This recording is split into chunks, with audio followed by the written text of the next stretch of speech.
5.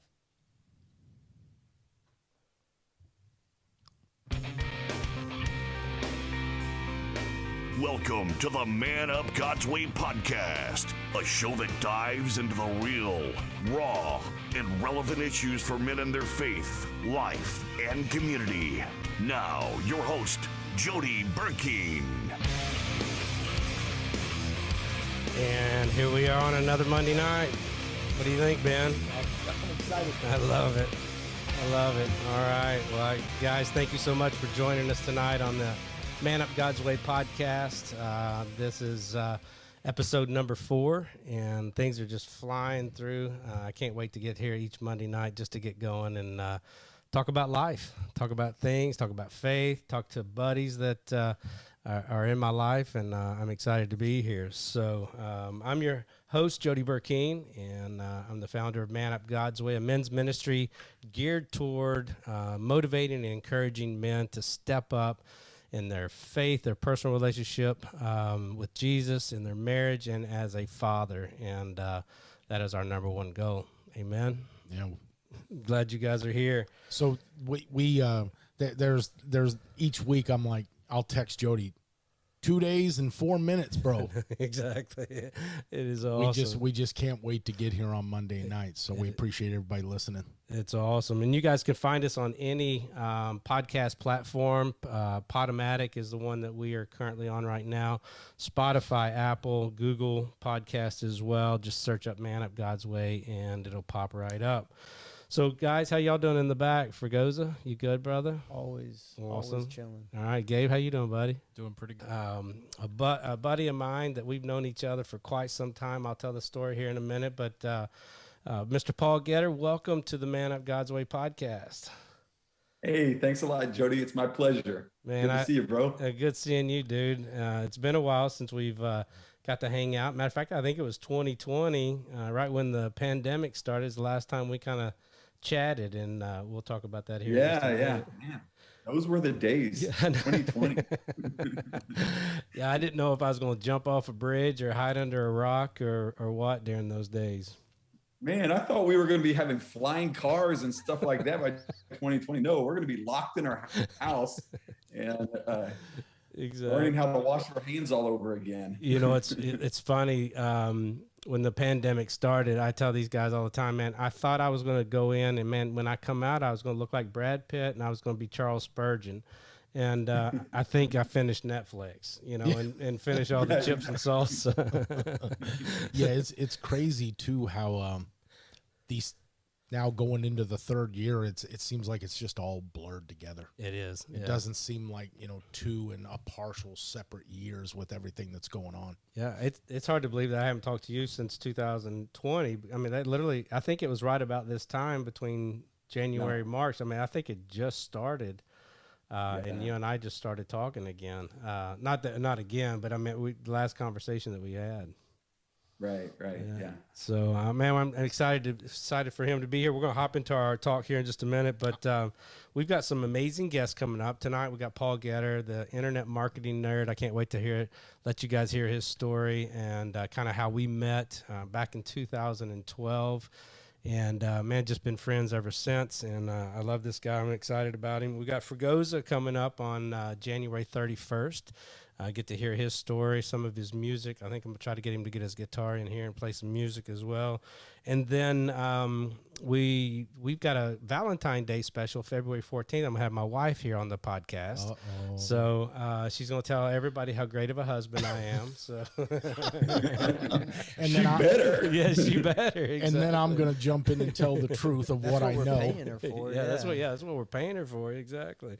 And then Jason Noble is a good buddy of mine. He and I have hooked up through some movies. He actually is the pastor that was featured in the movie called Breakthrough, a kid here actually in St. Louis that had fallen in the ice, was dead for 10, 15 minutes. His mom walks in, prays over him, screams at God and the Holy Spirit to get back in him, and boom, he pops up. And I've actually met John Smith and his mom, and Jason Noble is going to be here, and we're going to talk about our partnership as well. And then we got Jason Smith on the 28th.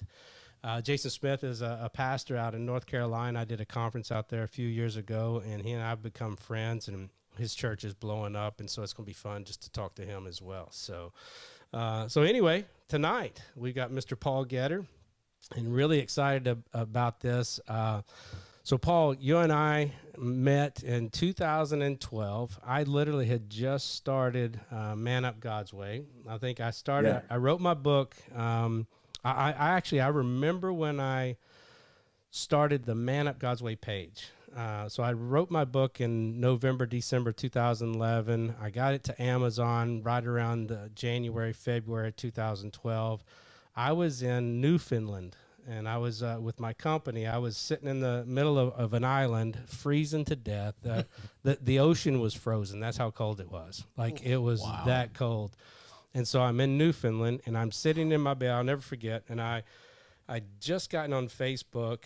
I bet I hadn't had a pay or a personal page for, maybe 3 months. And I thought, well, I'm just going to do a Man Up God's Way page. And I'll never forget hitting the enter button and just waiting to see how many people liked it. And like it literally just, it took forever and nobody liked it. And I was even inviting all my friends, all 30 of them at the time. And so about mid 2012, I get a call from this guy. And he's like, hey, but he said, hey, bro, is what he said. Hey, bro, my name is Paul Getter. And, hey, I saw your page, and I love your ministry, and I read your book, and I just wanted to see if there's any way I could help you out. And that's literally our first interaction, Paul. Do you remember that? I remember that. Yeah. Yeah. And so that was back in the day when, Facebook, allowed us to do quite a few things. And so Paul said, hey, I'd love to help you out. Let me see what I can do with your page. I'm starting, a company on my own. I'm trying to get into, internet marketing and social media marketing. And I was like, crap, come on. I said, I don't have a penny to pay you, but he's like, oh, I want to do it for a ministry. And so that's literally how we met. And then I'll tell some more stories behind that. But you've been a big part of Man Up God's Way from the very beginning. Man, you guys have came a long way. Back then it was just an idea, and now it's become an entire movement and books and movies and everything. And I remember that. I was kind of like just learning how. I was actually doing tests with Facebook and stuff, working with them. And, ministry is my background. So I was connecting with a lot of Christian pages and ministries. Yeah, that was so cool. I'll never forget that, man. And then, so we started that, and we hit a couple of what I would call growth veins through Facebook. We hit, I don't know if you remember the bandwagon we got on with Duck Dynasty. Oh yeah. I remember that. Yeah. Remember that, and that just shot our page up because we were backing them and saying we'll like them, and then they liked one of our posts, and literally it just went back and forth for quite some time. And then I'll never forget hitting the 100,000 mark and thought, man, we have made it. It was just like, holy cow, we got 100,000 followers, and it's so cool. And it exponentially grew from there. And today we're at 870,000 followers, and it all began with you, Paul. Thank you very much. Wow.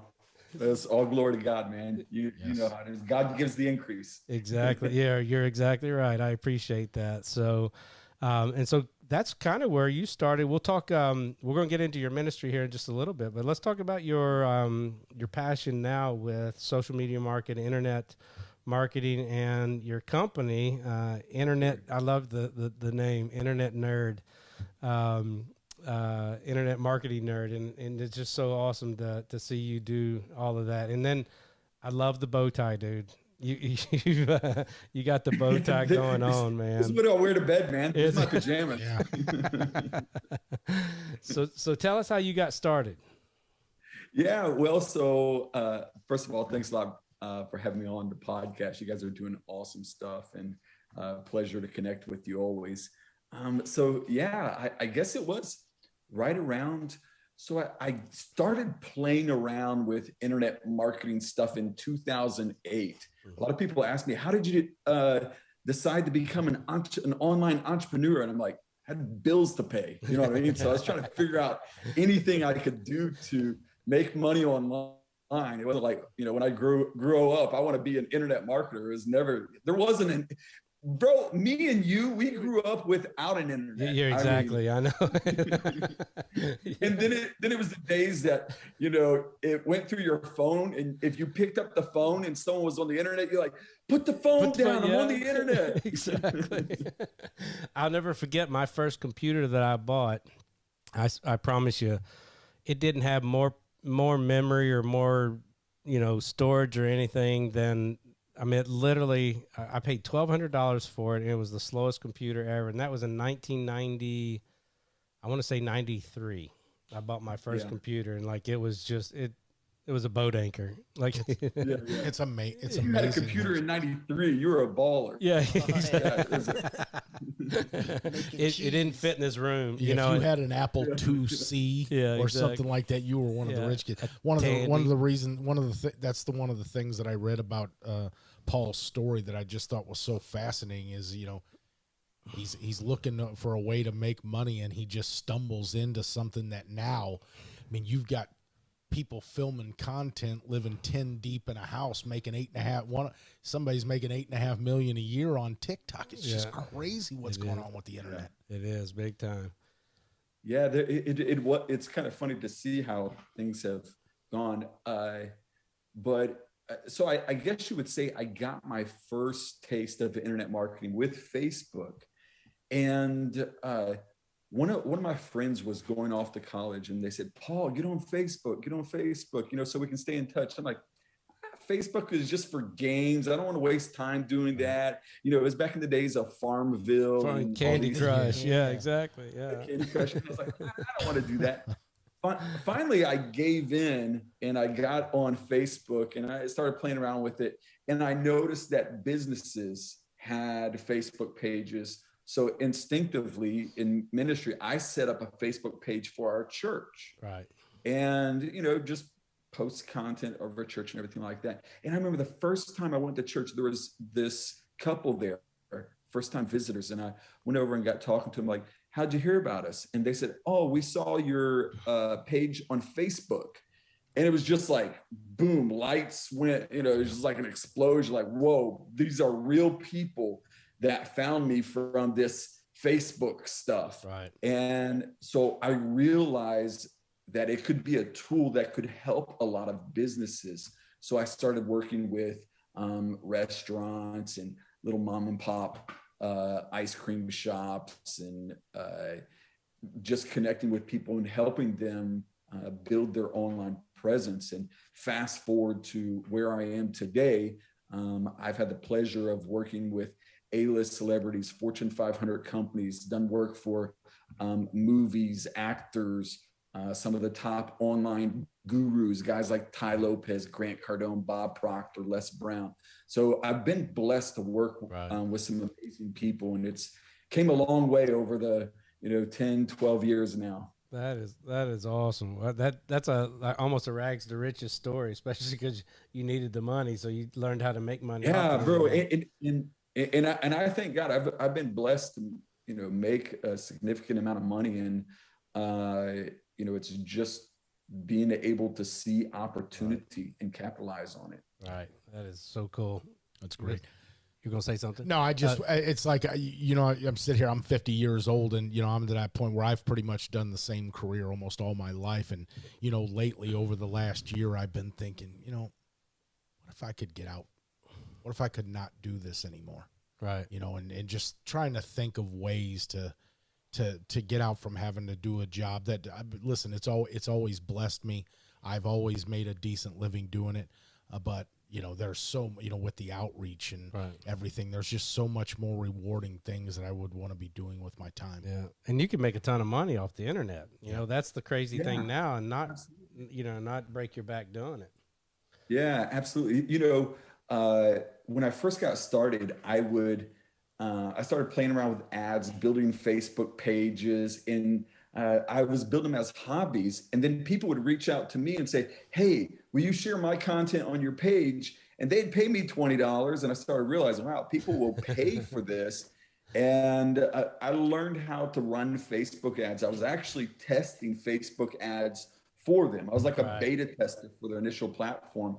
And back in the day, what would happen is when you would set up a Facebook page, there would this automatic pop-up. It would say, would you like to grow your page? Click this button.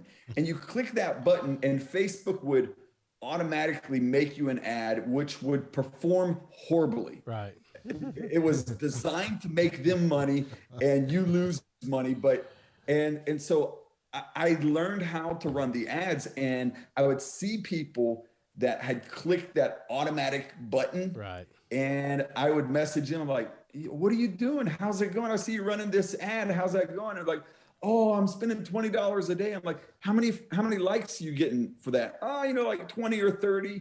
And so they were spending sometimes $1 a like. And back in the day, I was able to get like 10 likes for a penny. Right. So it quickly turned into a business. Right, exactly. I remember those days too, because you remember we would put our page out there, and there'd be 20,000 new followers within a couple of days when we would throw that out there. And organic reach was it was a completely different monster, bro. You remember that? There was like a day they flipped the switch. I do remember. I know exactly the day you're talking about. You were getting. It could have been hundreds of thousands of likes on a post. You probably even had stuff where it'd get 1 million likes on a post. If it went viral, it got 1 million likes. Right. And then the next day you logged on and it was like a couple thousand likes. Exactly. Yeah. I've actually got one back from, it's almost 9 years ago, 33 million views on a little video clip. And like that was back in the day when those things would just blow up. I always, every now and then I'll post it thinking maybe it'll get some traction again or something, but it doesn't at all. And now they're making you buy the likes now for sure. It's pay for play. Yeah. Pay for play. So I tell people that stuff. Paul, you can't see me. This is for Goza. I tell people that story because I was trying to figure it out myself at the time, and I had a decent following. And they're like, no, man, you bought all your followers, bro. Your engagement's way down. I'm like, no, you don't understand. There was a day they flipped the switch. Yeah, you're exactly right. Yeah. People ask me all the time, like, how much did you pay to do that? I in 10 years, I haven't spent maybe $2,500 in paid ads. Like, and that's probably not good with the way that it is now, because you really have to pay them in order to even get traction. I had pages. I had this page. It was called I Love Jesus. I remember that page. That had like 2 million followers or something like that. It went crazy. And it was just like I would post something. And, I remember a silly little picture of a child praying. It says, will you pray for me? It would get millions of likes. And, it would grow 100,000 followers a day. It was just crazy organic reach. Do you still have those pages? No. Did you close them down, huh? Well, I sold some of them. Yeah, I was going to ask if you sold them. Yeah. But and then there went a wave where Facebook just started, if they didn't like the content that you had, if you were very vocal about certain positions on things, they would just squash it and kill it. Yeah. So what are you seeing right now? Like, if you were to say in the next 5 years, what's going to be the big thing? Like, 2 years ago, nobody would have said TikTok's going to be the big thing, but now it's the big thing. So, like, do you see anything out there that you think will be big? Well, so here's the only right answer on this is I don't know. Okay. Because quite frankly, you never know. There could be a whole brand new platform that comes out tomorrow that becomes the next big thing. Right. So this is what I do know is anytime there is a new platform, like for example, Clubhouse. 6 months ago, everybody was talking about how you need to be on Clubhouse and everything. I think it's that you try to utilize and be an early adopter of something that has potential. Okay. Because when TikTok first came out, it was just 12-year-old kids in school were using TikTok. Right. Now it's becoming more mainstream. Businesses are using it. So yeah, you have to be able to evolve and adapt to every new platform that comes out, and see it as a potential opportunity for you. Yeah, before the show, Fregosa was doing a 12-year-old dance like TikTok while he was showing us on. Like, seriously, I told Jody, I told Jody just within the last week or two, I think that I downloaded the TikTok app and I had it for 2 days. Yeah. And I accomplished absolutely nothing. And I deleted the app. I said I felt the holy owns that social media platform. Gosh. I literally got I got a Man Up page on it. And this was about 3 or 4 weeks, and I've got my daughter and my son we're trying to get them implemented into the ministry. And so, I'm telling them, get on the TikTok and do some stuff, or give me some graphics or whatever. And so I'm on TikTok, and I kid you not, my TikTok, because I was a male, 52 years old, I put all that stuff in there. Next thing I know, I got little girls jumping around in yoga pants. Nothing. That was all it was. And so finally, I had no clue what it was.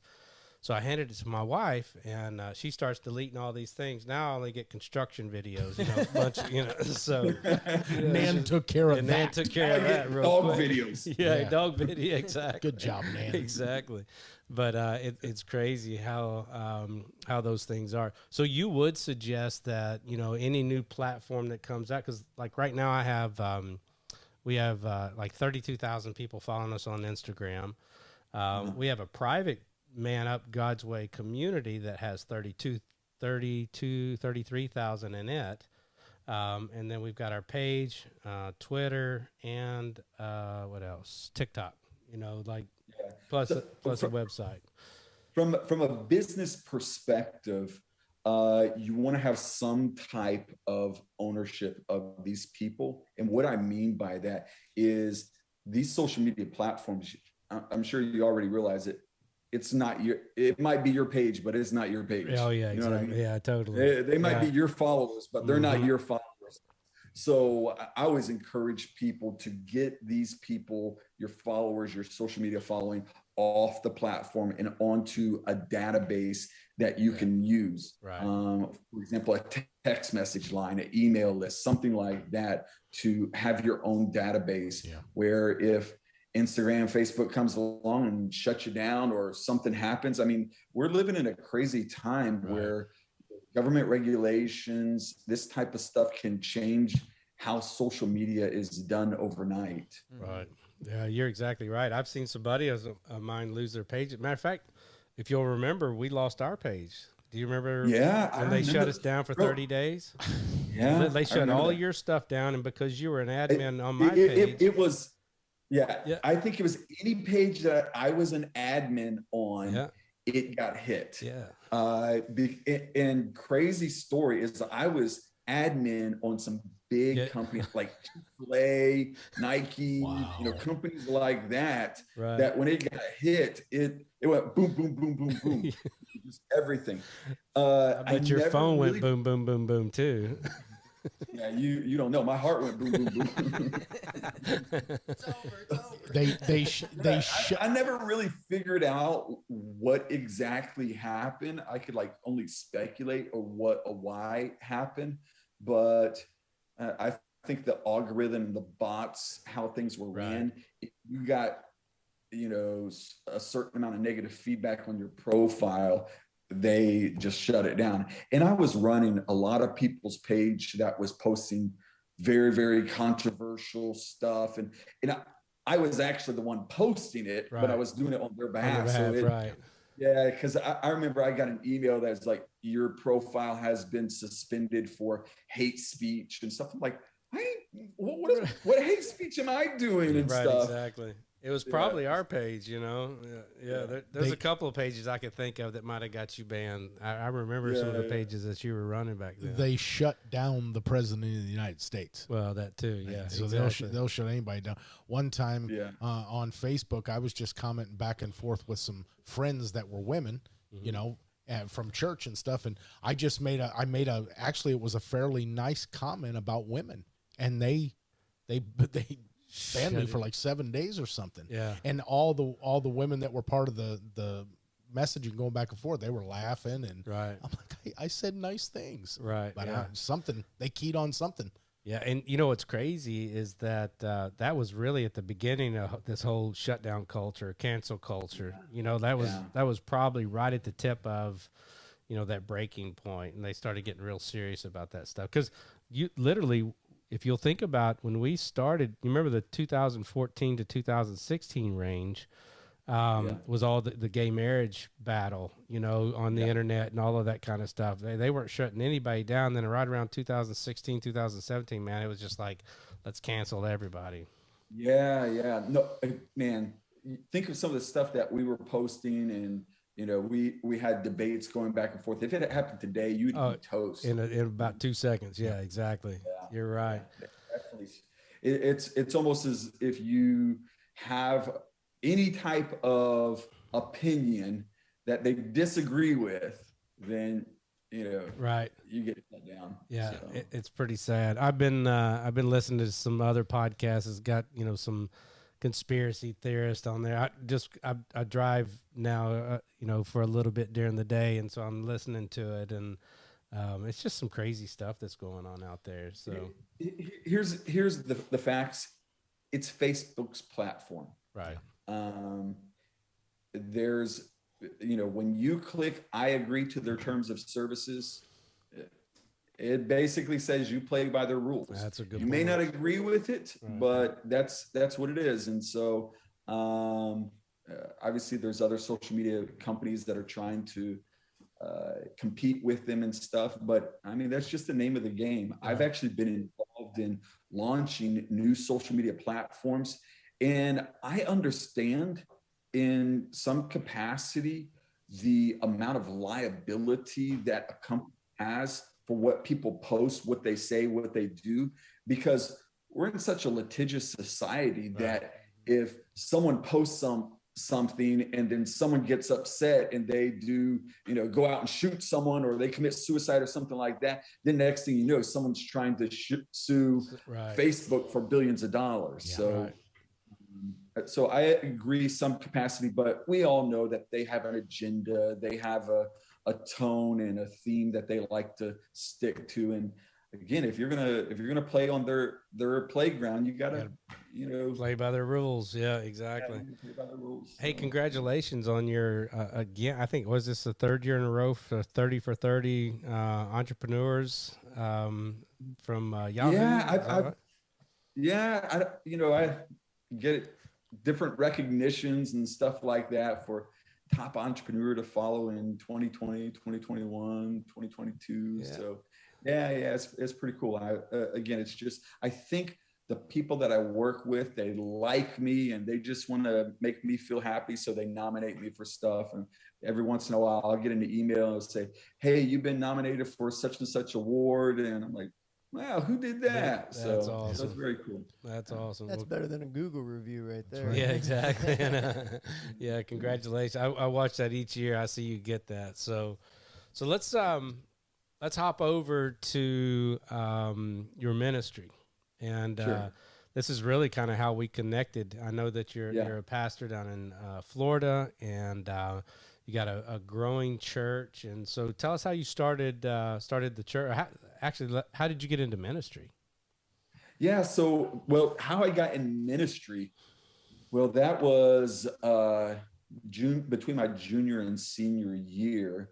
So my dad, he was a pastor. He wasn't always a pastor. Matter of fact, growing up, my dad was an entrepreneur. He was an agricultural entrepreneur. Okay. That was before his legal. Nice. It took me a second there. I was like, Yeah. Back in the I day. remember I was probably about 10 years old, and this is in South Florida. Right. I was about 10 years old. I was going out into the backyard, and my dad was watering these large plants in the backyard. He's just trimming them up and everything like that. And I walk up behind him, and I'm staring over his shoulder, and he brushes me off. He says, "Go inside, stay away from these." I'm like, "Why?" He said, "They're poison ivy." And I'm like thinking, Like, why in the world is Dad watering the poison ivy? That's great. I realized it was a different weed. Yeah, exactly. That's awesome. That was the home that I was brought up in. My Right. dad, he was a drug dealer. Right. My mom was an alcoholic, and it was in my later teen years that my dad recommitted his life to the Lord. I never realized it, but before I was born, man, I have an amazing. I'd have to get it. It's on the other side of the house. I just found it in one of my drawers. My dad was baptized, and 9 months after the day that he was baptized, I was born. So Wow. I don't know. I don't know. I guess if they had, like, celebrated. celebration. Yeah, they celebrated, didn't they? Hallelujah. Let's consummate this celebration. Yeah. But after he came to the Lord, he kind of slipped away and got hanging out with the wrong people. So I never knew the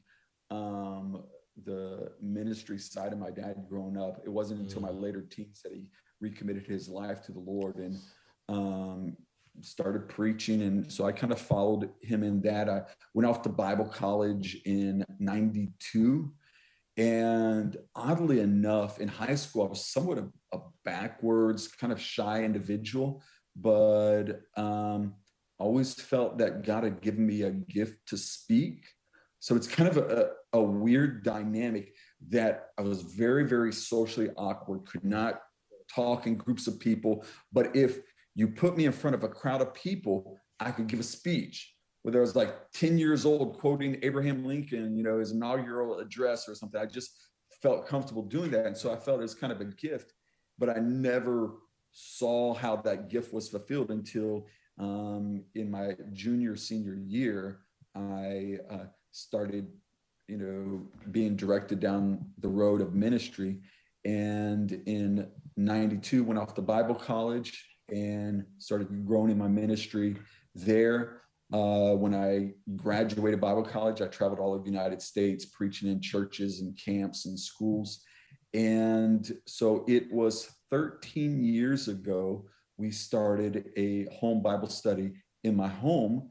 And really just kind of, there was a need there, friends, family. We were having a Bible study, 10, 15 people. Then it went from 10 to 15 people, 20, 30 people. And next thing you know, we're having 40, 50 people in this house. We're like, we can't have Bible study in this house anymore. So we launched a church in a little city here in Southwest Florida called Golden Gate, and started in a middle school. And now we are in a community center gymnasium. We have services in 3 different languages: English, Spanish, and Creole. Oh, wow. And I preach every Sunday and every Wednesday. And I guess like many churches the past couple of years, it's kind of been a roller coaster of services online, offline, and, COVID breakouts and all that type of stuff. And but I think that, here the past few months, things have been doing really well. That's awesome. Well, I have had the privilege of hearing you preach, and your explanation of being shy and not, not really with it until you get at the stage, get on stage, is a great illustration of what I saw when I saw you preach. Because you came to one of our Man Up conferences, and you preached here at my church, and it was really cool because I'm not kidding. This when he walked up to the stage, all of a sudden, man, he pulled out the rag and he's patting his head and he starts preaching, man. He goes off, and he's got a big voice, a big booming voice. And man, you had people at the altar that day, and it was awesome to see. It was awesome to see. So it is a blessing to be a part of your ministry. Yeah, it's been good. Got to spend some time with you, and I had you at my house, and it's been really good. I think that was in 2017, 18, I think. 16, 17, 18. Paul, I met Jody, walked into his church probably 5.5 years ago, and from day one, I've heard your name. So it's exciting for me today because you're a name that I've heard glowing things about That's cool. for 5.5 years. And Jody errors on the side of name dropping anyway. So if he can work a Paul Getter or a Jeff Voth or somebody like that into a story, he's going to. But I've heard a lot of just glowing things about you, and the way this man talks about you, and his relationship with you is just it's awesome. It's really cool. I appreciate that, man. So let's go back to 2020 and with COVID, what happened with you guys? I know Florida has always, everybody shut down. I mean, the whole world shut down there in March, basically. And so what was your process as a pastor? Yeah. So first of all, I got COVID. Okay. And I got the straight from Wuhan version. Yeah, I got it bad. Got it quick. I was in bed for 25 days. Wow. And holy cow. Yeah, for 10 days, I had 104, 105 fever. There was about 3 days that I couldn't even stand up or dress myself. I was so weak. It was horrible. I lost about 20 pounds. I found it afterwards, but it was sick, literally the sickest I ever been in my life. No so it's kidding. no joke. Right. In this past couple of years, we've lost a few members to COVID, older members in our church.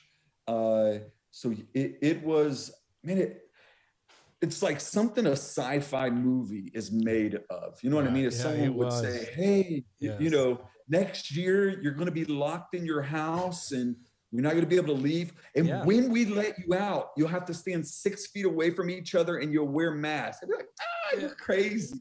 Yeah. You know what I mean? Yep. It just doesn't even sound real, but that's what happens. I think it, as a pastor, it teaches you a lot of things. Yeah. Number one, like most churches, we had to shut down and go to online for probably a couple months. Yeah.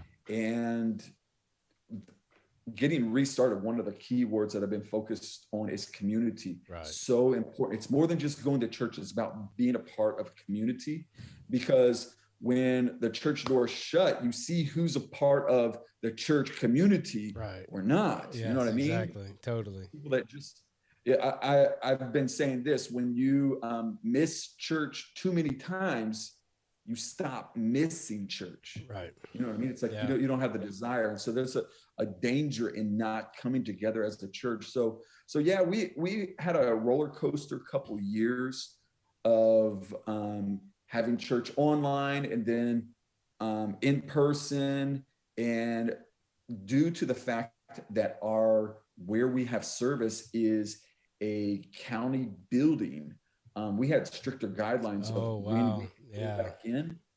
Fortunately, we have a headquarters that is a smaller building, but so we use that as a backup plan, but we can't fit everybody in that smaller building for Sunday service. So we had a lot of juggling in, we had, I don't know, it's kind of, we had a lot of people move, right? The economy and stuff like that. We had families move to selling their property here and moving up north somewhere cheaper. So we saw that, but I think it revealed a lot of things to us. Number one, you see who your community is. Right. You see the importance of having strong relationships with one another, and gives you an opportunity to minister in different capacities. I think a lot of churches stepped up their online game. Yeah. Me being the internet marketing nerd, you would think that would be like a huge focus of our ministry, but it never really was. Right. But now we see the importance of it. We were doing online, and we were doing it pretty well prior to that, but there's a big difference standing on a pulpit with a crowd preaching a sermon than walking into your office or your basement or wherever at home, sticking a camera up in front of your face, and then to preach a sermon. Like that to me was the hardest thing I've ever done in my life. Bro, Oh, don't tell me you're a white church. I'm a black and I had to amen myself. I'd be like, and the Lord said, I was like, come on, preacher, preach it. Hallelujah. It's That's so funny. I'm like doing the organ for myself and everything. So it's like, that's great. Hey, real quick, I That's just want to go. great. I just want to go back to what Paul said about when he was sick and he lost 20 pounds and he gained it back. Paul, I just want to let you know, Jody probably didn't brief you, but on this show, we don't take kindly to skinny people telling us about losing weight and Yeah, gaining you weight and their weight struggles while they had COVID. So no harm, no foul. no. So, you know, I preached about, this is one of those,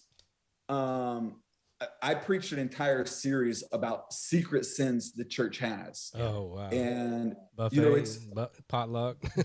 bro, you know, our health. How, you know, when I was growing up, we always preached about, oh, don't dip, don't snuff, don't smoke. But man, if you're feeding yourself to diabetes, you're just as That's bad. Right. You know, so it's so it did give me a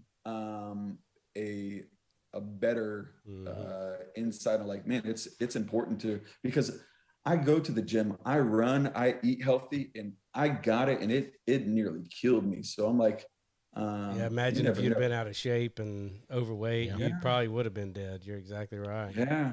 So what? So we all know the issues of just trying to preach in front of a camera. Like that was the most miserable thing I've ever. Yeah, you're right. I'm pretty white bread church here, you know, and it's I could imagine because I know for you thrive off the amens like that for you is like 80% of our church is Caribbean, you know, Hispanic and stuff. We get with it. We dance. We shout. We speak. I was gonna say, so tongues. they're charismatic, just to say the least. Yeah. Yeah. That's So awesome. I was amen myself. That's awesome. I love that. So, Yeah. you know, for me, we shut down. It was almost 6 weeks, I think, and you know, going from online to taking everything to home to the house was like, for me, was miserable. I hated it. You know, I was almost, you know, I never look at my notes most of the time when I'm preaching, but all of a sudden I'm, you know, I'm looking at my notes and trying to figure out, and I'm like, okay, am I in the camera right way, and trying to figure it all out. And you know, even outside of the amens, hallelujah, there is a connection, an anointing that when you are right there with people, it kind of flows together. You know, you can, okay, I'm connecting, right, and that confidence and that assurance is there. So when you're just speaking to a camera, right, you know, it a lot more challenging. It was really tough. Luckily I've got elders who are on board, but we'll never close our church down again. Like even if it's just me standing up there at the pulpit and one or two people in the crowd, I will never close the church down again. Yeah, so that's what we did for our services is, I think there might have been a handful of services that I did at home like this on a Zoom or whatever. But what we would do is we would go to the church building, we would set up a camera there. We would do praise songs, everything like that. And then I would get up and preach. And so I did at least have, you know, 5 or 10 people from the praise team that I could preach to. Oh, that's good. Yeah. Yeah. We tried to do that a couple of times, and, you know, it was just like when they finally opened things back up, we were like, all right, everybody just come back in. And I don't know about you, but we lost right around 25% of our church members from that. Out of, you know, just not from death, but just out of, you know, God weeding out the flock. Again, I don't, I think that's probably something most churches have seen is that whether it's, and I don't want to be too critical of people that stop coming, because I don't, you know, some of them I just don't know. I know that some got comfortable not going to church and they just stopped coming. I know that's 100%. Exactly. I noticed that too. That you know, you do see how some people aren't as serious about it, and they've, you know, there's a danger of learning to live without God, learning to live without the church, and that has happened. Well, even for, sorry to butt in, but even for believers, like, you know, I'm a worship leader, and in between worship jobs, sometimes if you're not going to church, you're like, well, yeah, I mean, I'm not following God. I'm still reading my Bible. You get comfortable real quick. Like, man, it's so nice to have 2 days off in a row. Like, I'm not working on Sundays anymore. It's tempting. I had, go ahead, man. Back during that time, that's what I noticed in you was you missed the community part of it. Like you didn't like to preach on TV, but really the issue for you was you love the community of the church. And it's crazy because Jody has a ton of friends and everybody loves Jody, but Jody's got a little loner in him. Jody will put on his headphones and work for 3 days building the project, and you won't hear from him. But when it comes to church and his church and the community, I don't want to say you're a different person because you're very sociable, but you've got a little loner in you. And you really miss the community when we're not at church or even when you're on vacation. Right. Yeah. I there was a couple of times. Thank you, Ben. I do love the community. I do love, you know, being around people. There are days I just like my time, you know, just leave me alone. Don't talk to me. Don't call me or anything like that. And I haven't had COVID, but my son has, and my daughter has. We can arrange it. Yeah, that's all right. No, heck no, dude. Sign I'm you prayed up. Like that's what I keep telling people. You know what's funny though is I've never had the flu, and so I don't get. Again, knock on wood and praise Jesus and Holy Spirit, and you know, let me do my cross real quick. Anoint myself with oil. Yeah, exactly. You're gonna get it now. I don't get sick, so my joke is that when I do, it's just gonna kill me. You know, whatever I get, you know, it's just gonna kill me. Yeah. But I don't get sick, and I've only missed church in 17 years. I haven't missed church ever in 17 years for sickness, but just this last year, I had to miss church twice because of COVID. What do you call Possible exposure. Possible exposure, you know, just to make sure that I didn't come spread it all over the church. So in those 2 days, like I kid you not, like even if I'm on vacation, I go to church.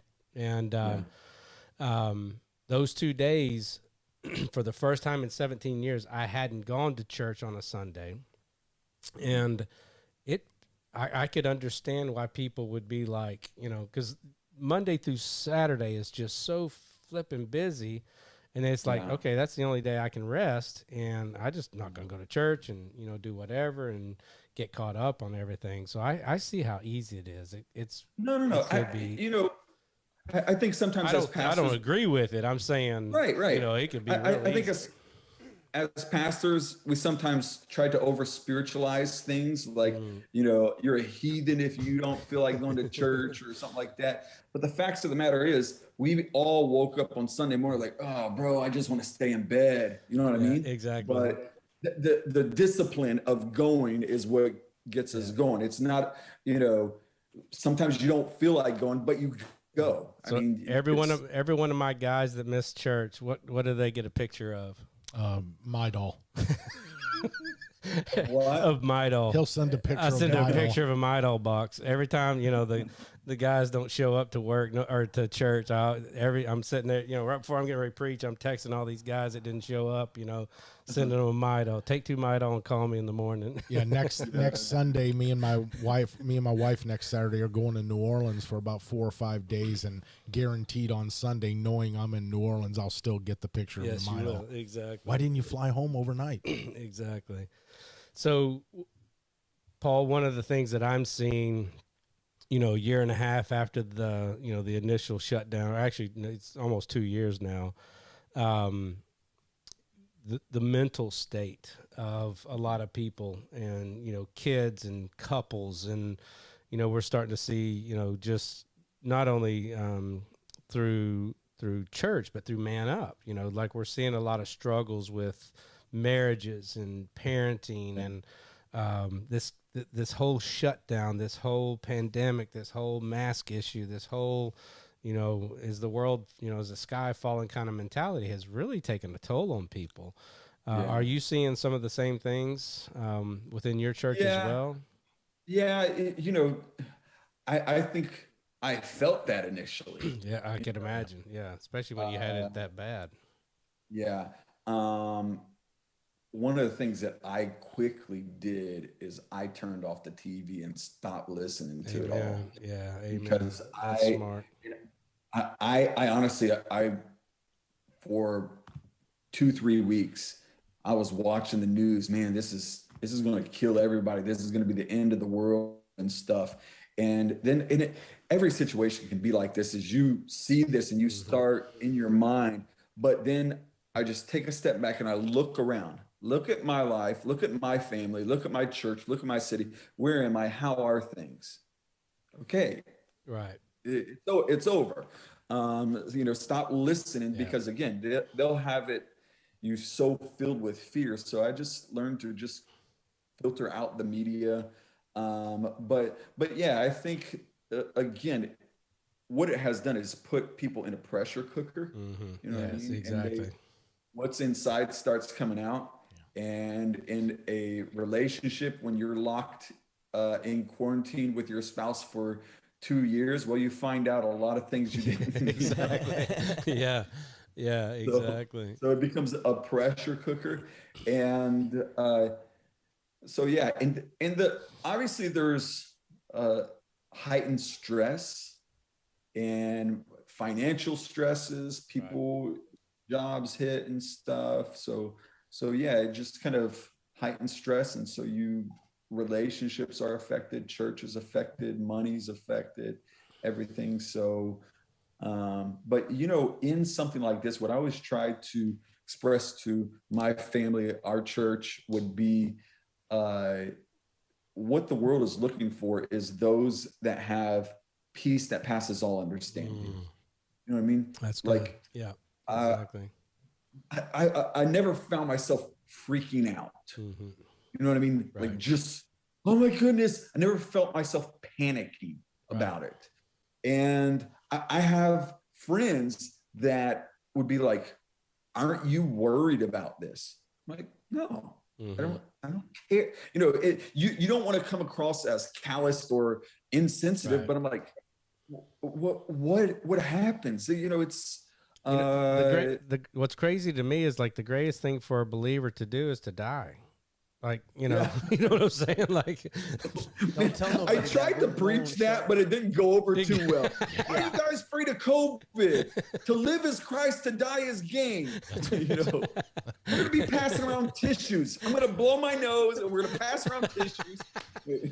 You started to sound like Jim Jones. Drink the Kool-Aid. I was about to say, we're going to have a COVID party. Yeah, exactly. They were doing that. Yeah, some people were doing it. Like when I was growing up, the chicken pox. Yeah. All the parents would, take all the kids and drop them off at the same place who had chicken pox. So bro, I'll give you a great example. I had a young guy from my church I was talking to. He's like, man, can you imagine this? And this just, wow, COVID. I said, you're not going to realize this, but when I was a kid, there was no such thing as AIDS. Right. Do you remember that? Right. Yeah. I remember when I was in elementary and middle school, HIV, AIDS was like the thing to be afraid of. People were afraid to shake hands. Yes, exactly. Because we didn't know how AIDS was transmitted. I remember they shut down the gyms at school. Yep. Nobody would drink from the water fountains because we didn't know how people got AIDS and stuff. I think 10 years from now, 20 years from now, we're going to say, can you believe we did all this crazy stuff for COVID? Right. We'll laugh about our response, either what we did or we didn't do, or, the same thing will happen. So, Go ahead. Yeah, just real quick. In times like these, with everything that's going on, and I'm not just talking about COVID, I'm talking about just the division in the world, Paul, as a pastor, how do you go about protecting your flock from getting involved in all the wrong battles? Fighting against this and fighting against that, and, picketing against this and condemning people for doing this. How do you protect your flock from getting involved in stuff like that when maybe you see it going on? Well, that's a great question. And I'll say this, some would maybe criticize this, but I celebrate this in our church, is our church is very diverse. Number one, we have 10, 15 different nationalities represented in our church. And not only that, is we have people from different political persuasions in our church. I know that might sound sacrilegious to some, but we have Republicans and Democrats in our church. Democrats need Jesus too.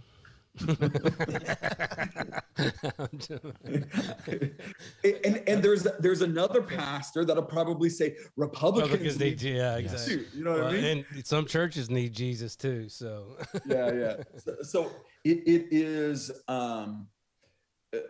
we can have people that have very polarizing beliefs on things.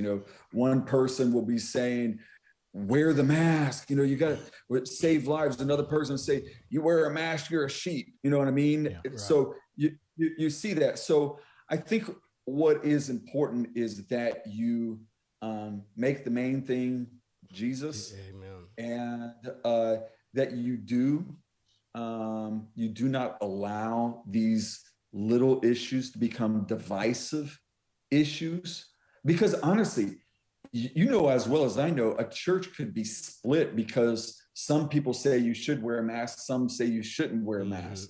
Some say you should get the vaccine, some say you shouldn't get the vaccine. That can literally split a church. I've seen them split less. Color of the carpet split a church. Yeah, exactly. Yeah, that was probably our biggest thing. Not only did COVID come, in 2020, but also the election came in 2020. Like that one, holy cow! That like just compiled, or what's the word I'm looking for? I just went compounded everything. Thank you for golly. So for us being a multicultural church, and you're a multicultural family too, right, yeah, bro, exactly. So you understand it. My family is a multicultural family. You've got the race tension and everything like that. And as a pastor, there's almost a certain expectation for you to give some profound statement about racism and, injustices. And my son-in-law, he is Haitian. So he's black skin, dark skin, and he's a police officer. Oh, wow. Okay. So imagine the position that he sees and what he hears. So I'm like, I've got some people, man, you need to say something about these police that are shooting everything, and down with the police and defund the police. You got some people saying that, then you got other people, and I'm like, my son-in-law is both, right? Exactly. So again, I think. Obviously, there are issues when it comes to sin and biblical statements that might be perceived as political issues. I have no problem stating my biblical position, even if it is a political issue. But I refuse to fall into a trap of making a political issue a biblical issue. Amen. That's where I think that's good. That's wisdom right there. You'll probably hear that. That's straight from the Holy Spirit. You'll probably hear that next Sunday. Yeah, I know. I'll be stealing that. Thanks, that's Paul. good stuff. That's really good stuff. We were talking about that right before the show. We were, yeah. Just with Facebook and getting into conversations that don't, have no heavenly matter at all. Yeah, but you guys didn't say it as cool as Paul did. Yeah, so Paul nailed it right there. That was good. That was good. That is good. Hey, you got a grandbaby, don't you? I've got two grandbabies. Congratulations. That is awesome, dude. My daughter and her husband, they have two baby girls, Micaiah and Mila. That is awesome. My younger son, he just got married. I saw that. Congratulations. Yeah. And my oldest son, he is in Atlanta, Georgia now. He works for General Motors. Matter of fact, he was at my other son's wedding. He was the best man. And someone said, where's your girlfriend? And he said, she's still looking for me. You know? That's awesome. Our grandkids have to be, I've got 3. And they have to be the most amazing thing in the whole world. That's a gift to you, isn't it? I grew up, I didn't feel I had a great dad, but my dad wasn't nurturing. So there was a lot of love that I didn't get there. And the way that God has shown me how much he loves me is the way that I look and love my grandkids. And he always tells me, I love you like you love them. It's just, it's amazing what he's done to my heart with the love of these grandkids. Yeah. It's fun. You know, it's, I think having children, I was young when I had children, didn't have people are like, did you plan it? I'm like, I didn't know you could plan it. I'm like, I was just enjoying the benefits of being married. That's right. You know what I mean? Yeah. You didn't figure it out to the 3rd child what actually caused the pregnancy. So you yeah. I'm like, did you plan it? Coming from? Yeah. Well, if you mean we didn't care one way or the other whether we got pregnant, then yes, we planned it. Yeah, exactly. Telling her to cut it out. What are you doing? But you learn how it's kind of like learning how to fly a plane as you're flying it. You know what I mean? You're like, okay, am I pushing the right buttons? Am I, how do I land this thing? The same way with parenting for the first time.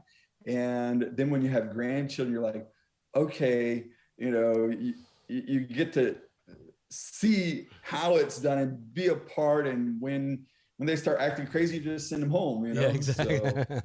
Yeah, I've got my daughter getting married in May, and wow. Nice young man that excited for her to start her life with. And then I've got my son, he's 20, and he's getting ready to, I think he's going to be down in Florida in your direction here pretty soon. He's going to go to Full Sail University. Okay. He wants to do, learn how to direct and do movies and all that kind of stuff. And then, I've got the twins, boy-girl twins. They're 10 years old. So they're almost like having grandkids. But it's funny because, I've got the 2 older kids and now I've got the 10-year-old. So I can do it, what I screwed up with the 2 older ones, I can fix with the 2 younger ones, and hopefully make it a little bit better. So, yeah, my brother has a grandkid and a child about the same age. Wow! So, no kidding. Yeah. There's a scene in one of the first couple of seasons of Yellowstone where Kevin Costner's talking to his grandson.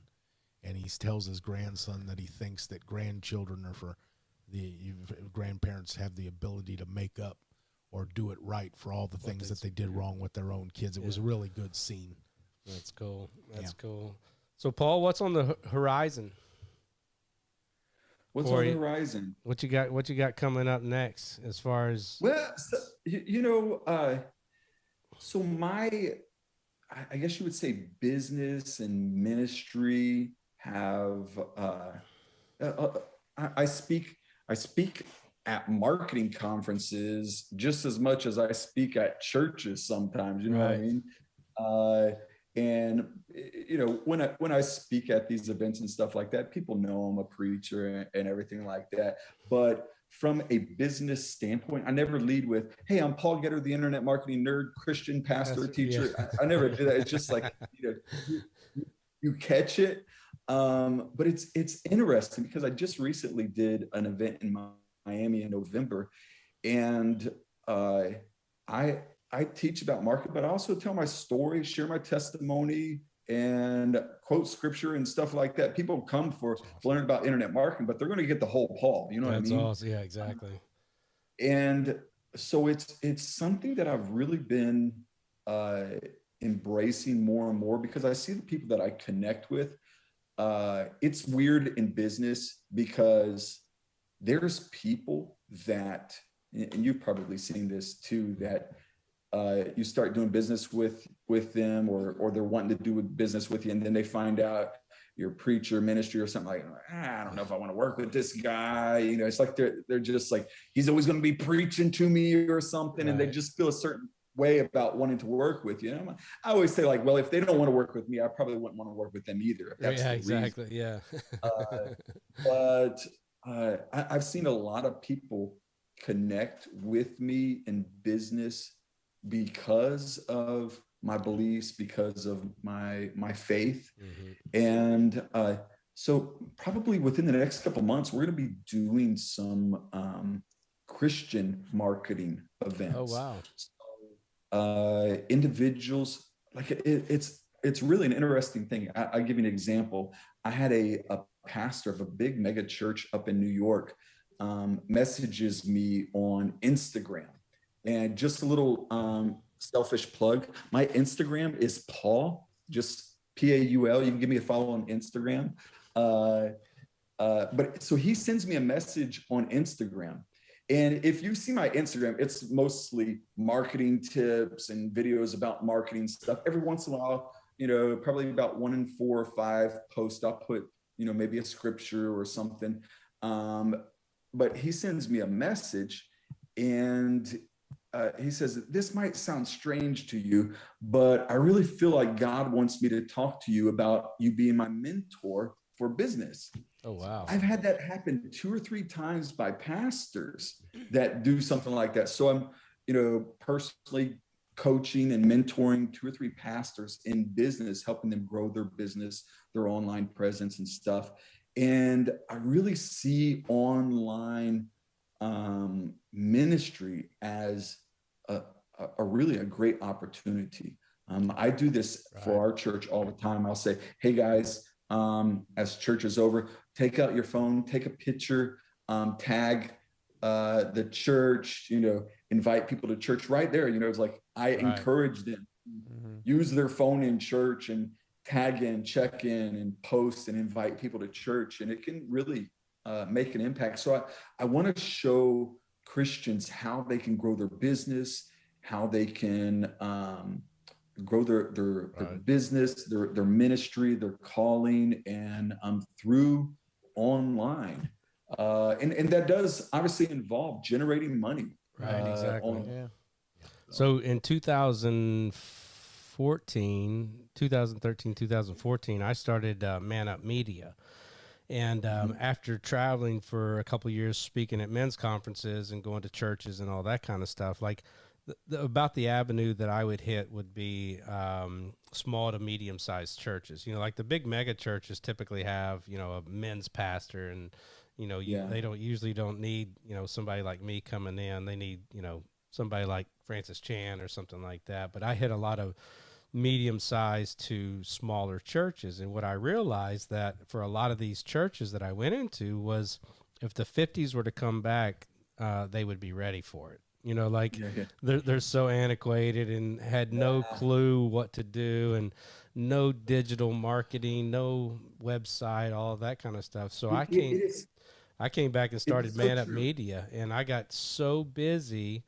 As a matter of fact, I took a cue from you. I started, hiring some guys from Philippines and, to do some websites and, just to try to do that. But I got so busy that I couldn't keep up with, the business that I had and, the Man Up and the church and all that kind of stuff. But there is a need out there. If you can figure out the niche market, in that medium sized to smaller church for you, with your coaching and, your high volume marketing, some of the mega churches will definitely be yours. But if you could figure out that middle church, one of the things that I've always seen is that it feels like the church is always about 20 years behind. Exactly. Yeah. Yes. Like if you go to their website, it's like 1980s. I think it's improving. Like I've seen it, but I have different ideas of why it is, because it's like when TV first came out, it's the devil's box, and so the church stayed away from the devil's box. Same thing with the internet and stuff, and you've got the world excelling, doing amazing things with media, and then when the church does it, it looks subpar. The world sees it like, that's cheesy, and so And So that was a think, big problem during COVID, just trying to keep up with, some of the mega churches that had, $1 million a year budget for their tech. Like, yeah. and here I am on my iPhone in my living room, trying to. Well, we used to be the artisans. The church used to be the creators. It used to be the architects. They used to be the painters. And at some point, we put that aside and said, make a joyful noise to the Lord. And we're like, hold up, man. We got people who could sing. Like, we better make sure they're doing it right. So right, exactly. That's true. That's very true. Well, that's awesome, man. So, let me tell you. So in 2020, you called me up one day and you said, "Hey, man, I need you to talk to somebody." And you said this guy's just like you. He's got a ministry. Y'all need to hook up. And if you remember, you got me on the phone with Tate, and so Tate Jordan. And so since then, Tate and I have been for the last year and a half talking. I would say probably weekly, if not bi-weekly, and texting, planning, praying, putting things together. And as of October, we now have the Man Up God's Way as the umbrella ministry for all the stuff that he's doing in Seattle. We've now planned out and portioned out our divisions. And man, I was going to tell you all those, and I've got my phone here. It's actually on my notes there, but so we've got a music division, we've got media division, a movie division, a homeless shelter division. Like all of these things are just falling into place, and it's all because you introduced us almost 2 years ago. That is so cool. So yeah, it's really cool what's going on. He came in. We had our first national conference since 2019. In 2021, and we had about 150 guys. Yeah, I like to keep it kind of small just so we don't, I like to be, like Ben was saying earlier, I like to be engaged in those guys' lives and not just, come out of the green room, speak, and, go back into the green room.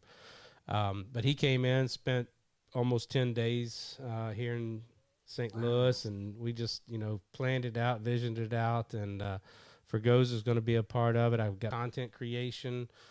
We've got all the funding ready for that. I just got to get time to build it out. So our goal is that, we're talking to a couple of companies right now that will have some training modules and some discipleship modules that'll go along with them. And it's all because you hooked us up with Tate. So I remember when I met him, what he was doing, his spirit and stuff. I was like, man, you need to meet this guy, Jody. And I think he had a camp or something like that. Yeah. So he's got like 80 acres up in Seattle, just outside of Seattle. And he's got a transition home up there too. And so I'm actually going to try to head up there here in the next few months. Just to see, the transition home and, meet some of the people that he's got involved. But yeah, the corporate umbrella now is Tate and I, that the Man Up umbrella will cover, all of those things. And so, yeah, that's amazing. Really? Man, you can send your ties to that ministry to exactly. Yeah, exactly. You're going to need to send it was somewhere. Golden Gate, right? Yeah. Golden Gate, Tampa, Florida. Yeah, exactly. Ties and offerings, yeah. Or I can send you a percentage of what we make. Is that what you're saying? Exactly. So As long as you're Paul, marketing, bro, that works. Right? Paul, just real quick, what's up with all the superhero stuff? What's the story on that? That is a nice office. My son is. I love superheroes. Yeah. It's kind of like that's the nerdy side of me, and so I'm just a kid that hasn't grown up, I guess, and so yeah, I love all the Marvel movies, and my son's sitting back here drooling over your Iron Man. Like I can just see he's got. Don't you have the Iron Man hood, the mask? You don't have. No, I have Star-Lord. Okay, you got Star-Lord. Yeah. Okay, yeah. So he would kill to have the Iron Man suit over there. So he's got. It's the internet marketing nerd theme. You know what I mean? There you go. Theme. That's awesome. Well, Paul, why don't you go ahead and tell us, give us your website, do the Sure. plugs, and just so everybody knows how to follow you and get a hold of you. And Yeah. hopefully So something will drum up from it. easiest way to connect with me is Instagram. Matter of fact, I'll do this. I have a book. I don't have one in front of me, but I've written a book. The name of the book is called 27 Online Side Hustles. It's just kind of like a cookbook of, when I was trying to figure out things online, I tried everything, a lot of, gimmicks and stuff, and spent money on stuff, and found out a lot of things that didn't work. So I decided to put like a little cookbook together on, hey, these things really work. It's not get rich quick things or anything like that, but it's like 27 legitimate things you can do to make some money online. So I put together this book called 27 Online Side Hustles.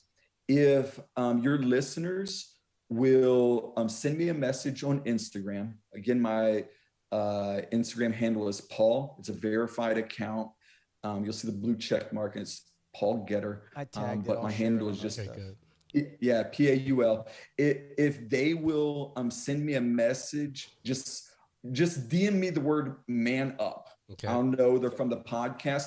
I'll make sure they get one of my books. All right. So all the that's listeners easiest out there, you'll get a free book if you go to Paul Getter's Instagram page and just type in their DM and say "man up," and he'll send you a free book. That's awesome, when I went to his page that you sent me for my research, I one of the videos that I watched was where he talked about 7 of them. Oh, that's cool. And I watched the whole video. It was about a 6-minute video. Yeah. And basically what he was doing there was, he was like, listen, I would go on and do this, and you'd make like $5.